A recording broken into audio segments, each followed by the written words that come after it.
Enjoyed myself. So tonight we're going to talk about the 10 commandments of weight loss. Yeah, just something cute that I saw that I found. And I was like, oh, this would be cute to go over with the ladies. And let's see, this was this was done by a company called foodandhealth.com, and I think it was done like a couple of years ago. So it was really interesting to pull it because I wanted to see how it aligns with what Royalty Fitness believes in, what I've coached over the years, and to see if this is still something that's relevant today in 2024, because that's really what you want. You want something that's tried and true, a method that's tried and true, because changing up every year is just not the way that you want to go to help anybody doing anything long-term or substantial. So it's pretty much stuff that that I have said over the past year or so. I'm just looking down at the paper. And so I said, why not go over? Let's see, just to have a little fun with it. So let's get started. It's already 7:04 and it's Monday, and I know everybody's still a little tired. So here are the 10 commandments of weight loss. And remember, it's just a little starting point. It's surface level. It's not anything too deep. And as in anything, you take out of it what you will. But I just thought that I'd just go over it and then just expand on each one just a little bit more. So this sheet from foodandhealth.com, they're basically giving you their version on what are the 10 commandments, and they're concentrating more on the food side than on the exercise side. They touch on exercise a little bit, but they don't get into it as much as I have. So let's get started. Let's get started with commandment number 1. So commandment number 1 is thou shalt not, thou shalt think well and not think diet. Now, I love that one, and that's number 1, because, Coach T says all the time, I don't believe in diets. They're just not the way to go. And I think that even if you just use that terminology and you just think that way, and you think diet and you say diet as far as going on a diet and not as far as diet of what you're eating, it's just two different ways to phrase that word and to use that word. So my way of not wanting to use it in the negative aspect is that you're going on a weight loss diet, or you're doing this diet for 21 days, or you're trying this new diet. So those are definitely a no, because we know that diets are short term. They're not long for any long period of time, and most diets fail. I've seen diets come and go over the years, and diets just don't last and they just don't work. So you want to think well. You want to think about how to eat better, and not so much about, oh, I'm going on a diet, because when you go on a diet, you're already boxing yourself in and just saying, I'm only going to do this for a certain amount of time. So that's not what you want to think. Remember, we want this whole, whether you're in this group to learn more about, hey, Miss Eva, about how to eat and exercise for better wellness and to get healthy, or if you're in this group to learn how to exercise and eat better for weight loss. So both of those are long-term goals. So diet has no place in our vernacular if we're using it as something that's short-term, only the way that we're going to eat for 7, 14, 21 days. All right. So that is number 1. Thou shalt think and choose well and not diet. Okay. So we're not using that word. We always going to think about, I'm going to eat better. I'm going to make healthier choices. I'm going to make better choices and do away with the word diet. So that's number 1. Hey there, Miss Charlotte. So commandment number 2, and remember what I said, this is focused on mostly the nutrition side, because it is from Food and Health Organization. So they say that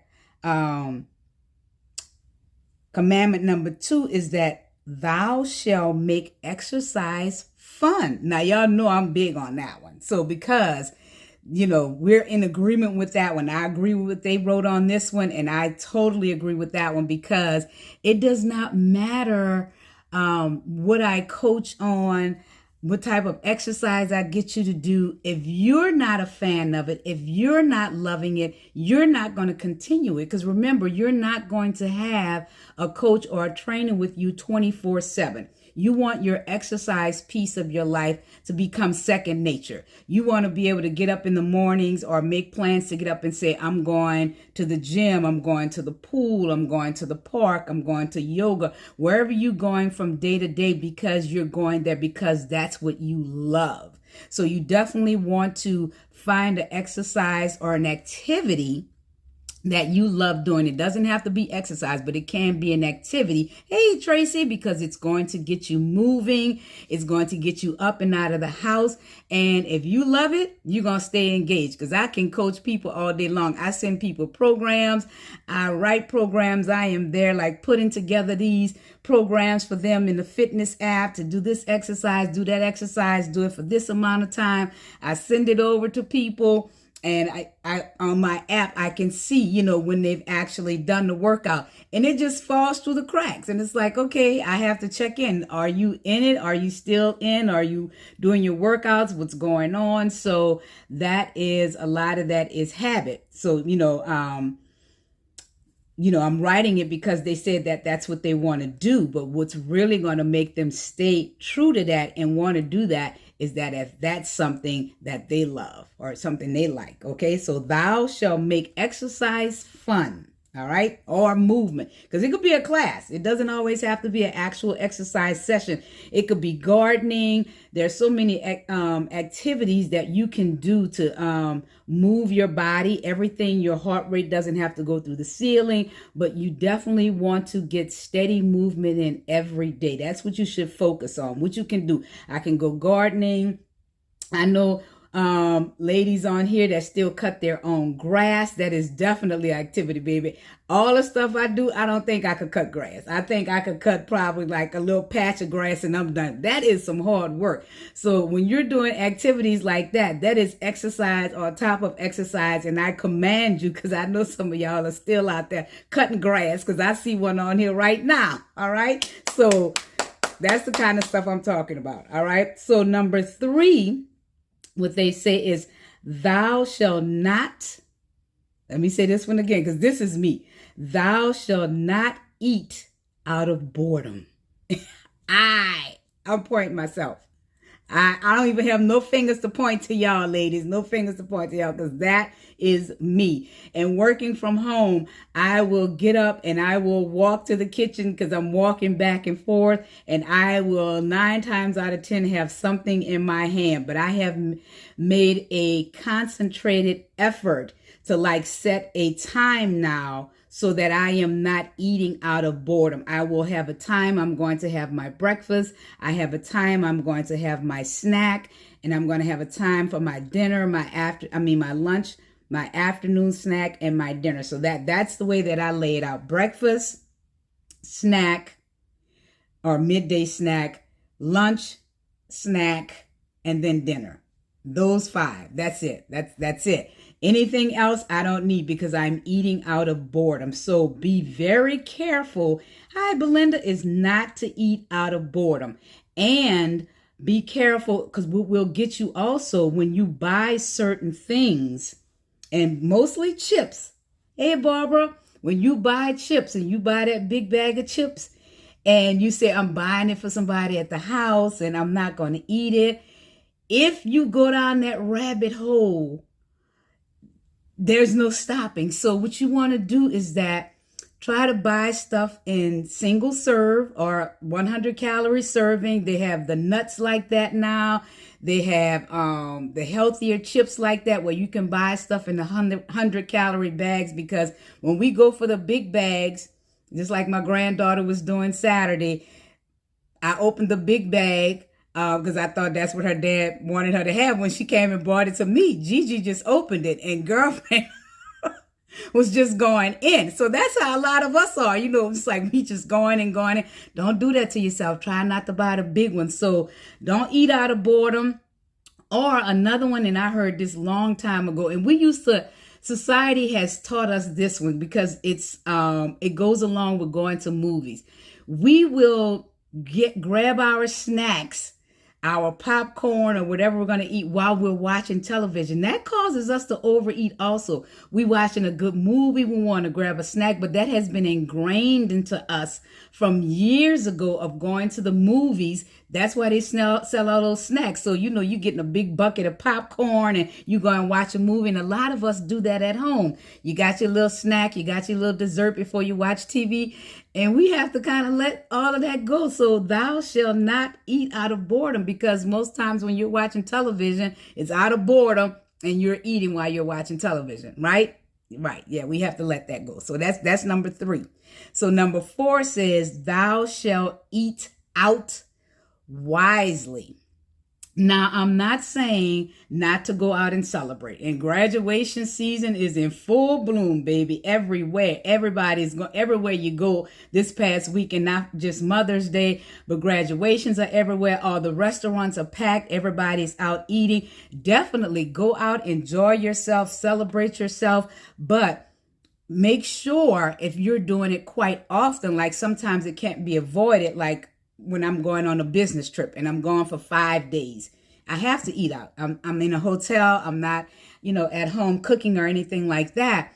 But when I go to restaurants, I have to make wise choices. I have to make better choices because I know most likely all of my meals are going to be out in a restaurant, breakfast, lunch, and dinner. So I am not trying to overeat all 3 of those meals. So I have to choose wisely. I have to look at the menu. And what I do, and I'm not a big bread eater, but I know I've been to lunch with a lot of y'all ladies on here, and they will put those bread baskets on those tables, and we are eating up the bread, and then we want an appetizer, and then we want our food. That's fine every now and then.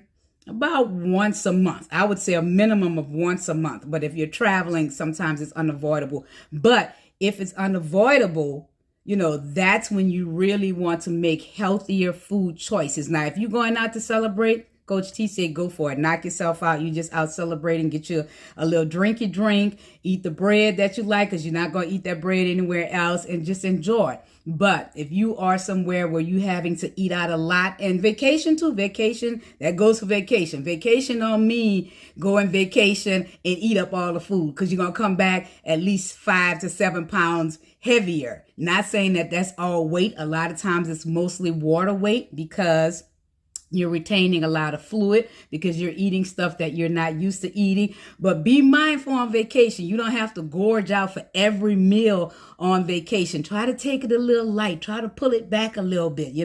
Just be aware. Try to get full on vegetables first, and then enjoy the rest of the meal, or go opt for a bigger salad. And if stuff is just too big, don't try to sit there and force yourself to eat it. Take half of it home or eat half of it later. You don't have to eat everything at one setting. So be very wise about eating out, especially if you're doing it a lot, or if you're on vacation or you're on business and it's unavoidable. Just make better choices. Stay away from that bread. All right, that bread will get you every time. All right, so the next one that they say, and remember, this is from foodandhealth.com, not from Coach T. Thou shalt shop smart. Now, this is a good one. So you want to make sure, I'm going to read this part of it. They want to say that to fill your grocery cart with at least 2 to 3 halfway full, 2 to 3 fullness of whole foods instead of processed convenience foods. So I always say shop the outside. And I noticed that I was like, dang, I do that. When I go into Walmart, I immediately head over to the left, depends on which Walmart I'm going. Head over to the left, and I'm right there by the fresh fruit and vegetables. And that is like my place, because I'm going to get salad stuff. I'm going to get tomatoes, and I'm going to get carrots, and I'm going to get a different kind of salad, because, you get tired of eating the same type of, I don't do iceberg lettuce, but I do like spinach. I do mixed salads. I do different type of spinach leaves or salad leaves and things like that. So I am over there like trying out everything. You know, I'm getting fresh garlic and bell peppers, and then I go by the fruits. So I live over there. That is where I spend the most time when I go to the grocery store. Hey, Julie, is by the fresh fruit and vegetables. And then I'm looking for the fruits that I feel like eating. What do I have at home already? What's in season? What looks the freshest? What do they have most of? And things like that, you know. So all this season I've been like on my pineapple and cantaloupe and watermelon craze, doing a lot of those, trying to stay away from grapes, and doing, my green apples are almost out of season. So I like try to get the seasonal stuff, and then, you know, get my staples that I love, some type of apples, some type of oranges and things like that. So I spend a lot of time over there. Then I head over to the seafood. Have to be careful with the shrimp because I do have high cholesterol, and shrimp is not good if you have natural high cholesterol. But I do get some shrimp because I don't eat meat. I get my salmon. Then I'm right there by the frozen food. So I get, I'm getting fruit, bagged fruit that I use, frozen fruit that I use for my smoothies. And then kind of like that, I might dip inside of the aisles very few times. Like I like these, pickled beets, like I like to put on my salad. I'll get them. I might find like some beans and some different type of like brown rice or long grain rice. So I'll be hitting those areas, and then I'll like get nuts. But basically that is where I live, is by the fresh stuff. I don't, you know, and then I'll hit the back and I'll get some eggs and I'll get some tuna. But I live on the parameters of the store is where. Notice it. When you go to the store, you'll notice that the fresh stuff is on the outside of the parameter of the grocery store, and the more processed stuff is in the middle, because that's the shelf. That's the shelf life that they're trying to maintain. So that's what you want to get less of. Also be mindful of frozen foods, as far as frozen dinners, you know, just trying to stay away from those, because although they might say that they're plant-based, they might say that they're healthier option, a lot of them are high in sodium because they're still trying to preserve the shelf life on them. So be aware of that. All right. The next one, let me get through it because the time is clocking down. Number 6, they say thou shalt snack right. That's kind of like what I, already went over about mindless snacking, but right here they're saying about snacking on healthier choices. Not that you can't snack, but when you are snacking, have a healthier choice. So I do that. I try to snack on things like yogurt, nuts and things like that, and just make healthier choices. Or my fruit that, you know, that I bring all that fruit home and then I cut it up and I'll make those things my type of snack. So make healthy choices when you're making your snacks, doing your snacks. Also, number 7, thou shalt be adventurous is what they're saying. Be adventurous, expand your range of healthful food choices. Y'all just don't know how many conversations, hey Bonnie, I have had with women that's over 50 years old that just tell me stuff like, oh, I don't eat that. I don't like that. It's like, but have you tried it? No, I just don't eat it. Well, how you know if you don't like it? Don't act like my 2.5-year-old granddaughter. I'm trying to expand your horizons. You'll be surprised how many healthy things taste so good. But I do have women that have told me, oh, Coach T, I'm not eating that. I don't like that. And then I'll ask, well, have you tried it? No, I just don't like it. Okay, don't be that person. That's all I'm going to say. And I'm going to leave that right there. Don't be that person. Be willing to try it, because you never know.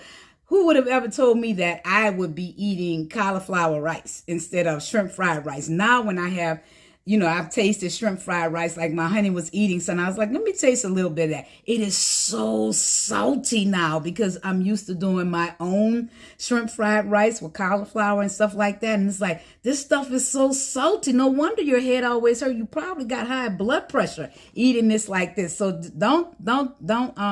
don't dislike it. Try it. Give it a try. And you never know. If you don't like it, fine. You don't like it. But just don't negate it and say, oh, I don't eat that. Don't do that. All right.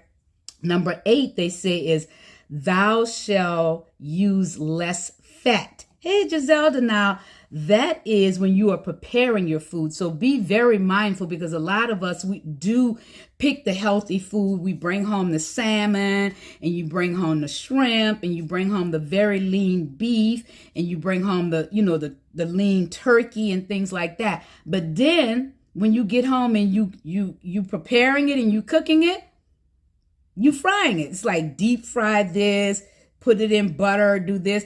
So all the health benefits have just been negated, because you took that healthy piece of meat or whatever, and then you just like drowned it in unhealthy fats. So definitely stay away from that. We got these air fryers out now. That's how I know this report is old, because it says nothing about air fryers, but it says about everything else.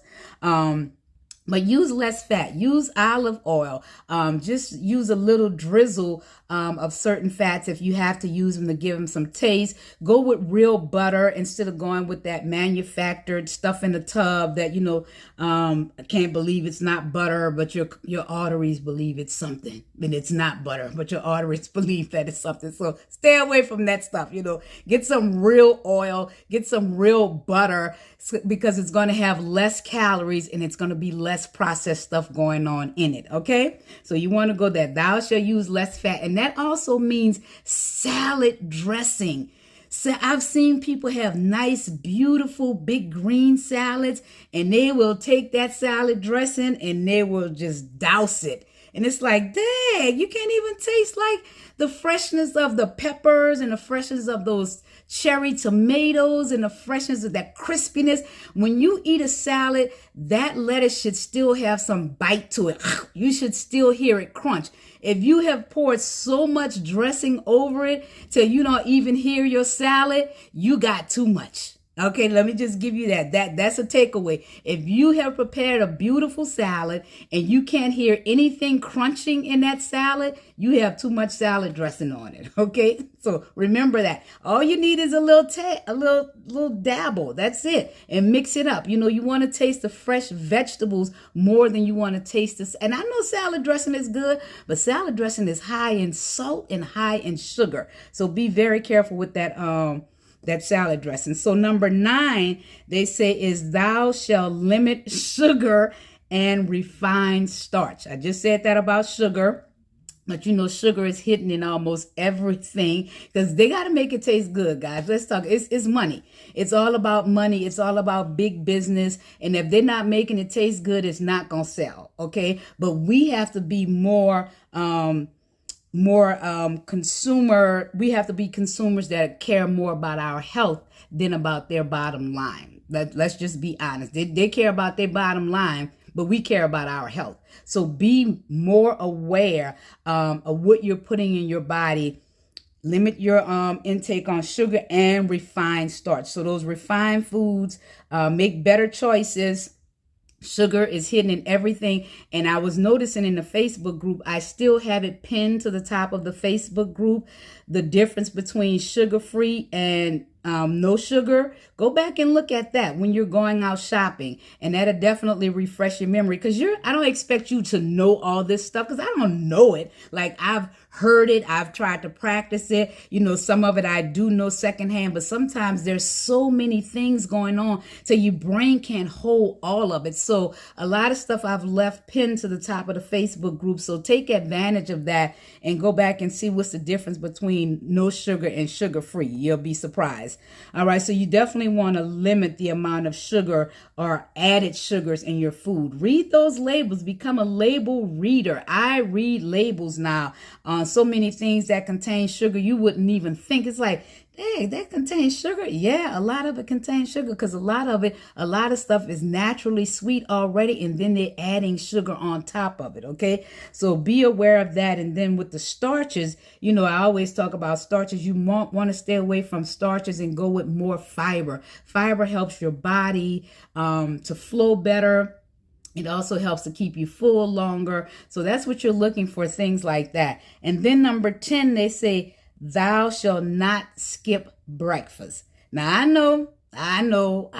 A lot of y'all don't do breakfast because you're doing your intermittent fasting. So you don't do breakfast, and I get it. But what they're saying here, that, if you start your day with a high protein, low carb breakfast that it'll keep you full longer and it'll keep you from overeating. So that's their rationale. But like I said, this thing that I found is probably old because they don't have anything about air frying. They do say not to fry foods, but they say bake foods and not to fry, but they don't say air fry because we all doing air fryers now. So they're saying not to skip breakfast, and I could understand the point of that, but I know a lot of y'all intermittent fast and you don't eat until 11 o'clock, and that's fine. But just try not to go, if your awaking time is 6 o'clock and you don't want to wait preferably until 12 o'clock. Some of y'all can do it, and some of y'all are doing it on a regular. You might just have your black coffee just to break that fast, because you've been in a fasting mode, believe it or not, from the time you were asleep at night until the time you woke up in the morning. So you definitely want to make sure that you are breaking that fast at not too long of a period of time, and that you are having something healthy to eat and not just nibbling on something. Just go for a full meal, guys. Try to stop just nibbling here and nibbling there. Schedule your meals. It doesn't have to be scheduling the food, but schedule it out. Say, I'm going to eat my breakfast at 10 o'clock. I'm going to have my snack at 11:30. I'm going to have my lunch at 1 o'clock. I'm going to have my other snack. Schedule it out like that. Because really, when you're having a snack, guys, a snack is not just to be a snack. A snack should be to hold you over between meals. That is why snacks were created. I'm not talking about chips. I'm talking about like you're having a handful of nuts, or you're having some yogurt. That was created. Snacks were created to eat when you're hungry and it's not time for lunch or time for dinner. Because back in the day, and I'm that old, you had breakfast, lunch, and dinner, and it was planned out at a certain time, or it was cooked at a certain time, and that's when you ate. That's when you ate as a family. But people got hungry before that. So snacks were, the consumer's way of, hey, Graceful. Hey, Latrice, the consumer's way of getting in another meal before dinner was ready. So look at it like that. Let's go back to the old way of thinking that breakfast is breakfast. A snack is just to hold us over until it's lunchtime. You don't have to have a snack if you're not hungry. But if you know that you're not going to eat for a long period of time, or you want to keep your fuel burning in your body, don't let yourself go totally hungry and your stomach is growling. That's why you have snacks. Don't wait until you get to that point, because then when you go over to your next meal, most likely you're going to overeat because you're so hungry. So use that snack. Make sure it's a healthy snack, and, to break up that hunger between your breakfast and your lunch, or between your lunch and your dinner. If you're a late eater, use that snack to break that up, so you're not so hungry, and that won't cause you to overeat. Also, the one thing that I see that they don't have on that, and I'll give you guys this and let you go, is about water. Drinking water. Today I was very thirsty, and I noticed that I kept going, like I thought I was hungry, like I kept eating fruit, and I was like, I'm not hungry, I'm thirsty. Because I already told y'all how that works. Your body doesn't give you a different signal. Something is just going on in there. And I realized, I was like, God, I haven't had water in I don't know how many hours. When you're used to drinking at least 6 to 7 bottles of water, and I've only had 3. Yeah, I'm hydrated. My body is letting me know that. So that's what I have for you ladies. I'll just go through them right quick. The 10 Commandments of Weight Loss by foodandhealth.com. Number 1, thou shalt think, choose well, and not diet. Number 2 is thou shalt make exercise fun. Number 3 is thou shalt not eat for boredom. Number 4 is thou shalt eat out wisely. Number 5, thou shalt shop smart. Number 6, thou shalt snack right. Number 7 is thou shalt be adventurous in your food choices. Number 8, thou shalt use less fat when preparing foods. Number 9 is thou shalt limit sugar and refined starch. And number 10 is thou shalt not skip breakfast. I'm a little on the fence with that one. But Those are the 10 commandments of weight loss. I hope you guys enjoyed this little chat that I've had with y'all. I'll see you guys in 2 weeks, because I said I was going to stay on my schedule every other Monday, and I'll have another interesting topic to chat with you ladies about. I hope y'all have a wonderful week. And congratulations to all of the parents that are getting y'all graduates across the stage from kindergarten to college. I'm just watching and waving and wishing y'all congratulations. Have a great day. Bye-bye.